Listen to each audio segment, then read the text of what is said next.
Hello everyone, আমি স্মৃতি আজকে আপনাদের জন্য নিয়ে এসেছি সুস্বাদু মজাদার বেসনের তৈরি ইয়াম্মি একটা পরোটার রেসিপি নিয়ে। দেখতেই পাচ্ছেন পরোটাগুলো দেখতে কতটা লোভনীয় হয়েছে। আপনারা আটার বদলে যদি বেসন দিয়ে এভাবে পরোটা তৈরি করেন তাহলে এতে আপনাদের কিছুটা প্রোটিনের চাহিদাও যেমন পূরণ হবে, তেমনি এই পরোটাটা খেতেও মাশাআল্লাহ অনেক টেস্টি হয়। এইটার জন্য আমার লাগবে মাত্র হাফ কাপ পরিমাণের বেসন। একটা বাটির মধ্যে আমি নিয়ে নিচ্ছি হাফ কাপ পরিমাণের বেসন, আর নিয়ে নেব 1/4 কাপ পরিমাণের রেগুলার আটা। এই আটার মধ্যে এখন দিয়ে দেব 1 চা চামচ চিনি, সামান্য লবণ, 1 চা চামচ তিল আর হাফ কাপ দই দিয়ে আমি ডোটাকে ভালো করে মথে নেব। এখানে পানি ব্যবহার করব না, আমি সম্পূর্ণ ডোটাই টক দই দিয়ে মেখে নেব। এখানে আমার হাফ কাপ পরিমাণের টক দই ব্যবহার হয়েছে। প্রথমের দিকে সফট থাকবে, কিন্তু পরবর্তীতে এরকম একটা শক্ত ডো তৈরি হয়ে যাবে। শক্ত হয়ে গেলে এর মধ্যে সামান্য তেল দিয়ে আর একটু ভালো করে মথে নেব এবং এটাকে কিছুক্ষণের জন্য রেস্টে রেখে দেব। আর ততক্ষণে আমি একটা কড়াই বসিয়ে দিয়েছি চুলায়, যার মধ্যে সামান্য তেল, এর মধ্যে একটু সরিষা ফোড়ন দিয়ে দিয়েছি, তার মধ্যে কিছু বাদাম দিয়ে দিলাম।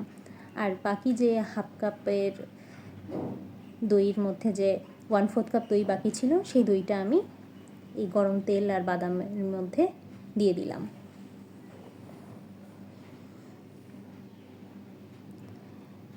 এটা আমি দইয়ের একটা চাটনির মতো তৈরি করছি। এখানে সামান্য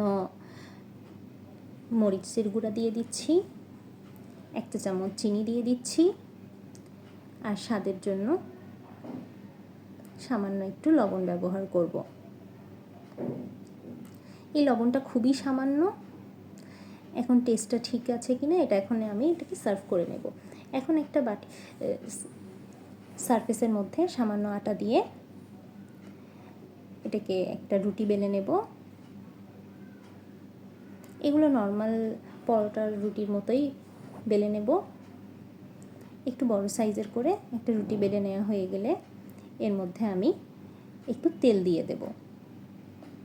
আমরা যেমন পরোটার ভাঁজ বানাই 4 ভাঁজের, ঠিক সেম প্রসেসে আমি একটা 4 ভাঁজের পরোটা বানিয়ে নেব।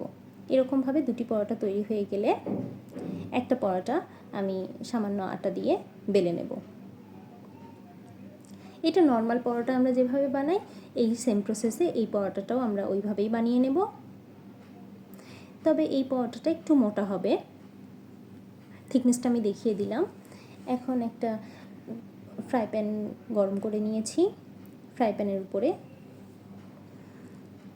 পরোটাটা দিয়ে দিয়েছি। এক পাশ যখন হালকা ভাজা হয়ে যাবে তখন পাশটা উল্টে দেব। এখানে একটু সময় নিয়ে ভাজতে হবে। অপর পাশটা যখন হয়ে যাবে তখন সামান্য একটু তেল ছড়িয়ে দেব এবং তেল দিয়ে এটাকে উল্টে পাল্টে একটু সময় নিয়ে লাল লাল করে ভেজে নিতে হবে। দুই পাশই বারবার উল্টে পাল্টে সুন্দর করে ক্রিস্পি করে ভেজে নেব। ক্রিস্পি করে ভেজে নিলেই তৈরি হয়ে যাবে সুস্বাদু মজাদার বেসনের পরোটা। এখন এটাকে আমি 4 কোনা করে কেটে সার্ভ করে নেব। আমি যে দইয়ের চাটনিটা বানিয়ে রেখেছিলাম সেটা দিয়েই আমি পরোটাটাকে সার্ভ করে নিলাম। এরকম আরও অনেক ইউনিক ভিডিও পেতে আপনারা আমার চ্যানেলটিকে সাবস্ক্রাইব করুন এবং আপনাদের যদি রেসিপিটি ভালো লাগে তাহলে অবশ্যই লাইক, কমেন্ট এন্ড শেয়ার করে দেবেন। আর বাড়িতে যদি এইরকম একটা ইয়াম্মি বেসনের পরোটা তৈরি করে খান তাহলে অবশ্যই আমাকে কমেন্ট করে জানাতে ভুলবেন না পরোটাটা আপনাদের কেমন লাগলো। আর দইয়ের চাটনিটাও আপনারা যে কোনো ধরনের পরোটার সাথে অনায়াসে সার্ভ করতে পারেন। এটা শুধু পরোটা না, যে কোনো ধরনের পাকোড়ার সাথেও সার্ভ করা যেতে পারে। আর এটা অনেকটাই হেলদি একটা খাবার, তাই আপনারা অনায়াসে এটা খেতে পারেন। ভিডিওটি দেখার জন্য থ্যাংক ইউ এভরিওয়ান।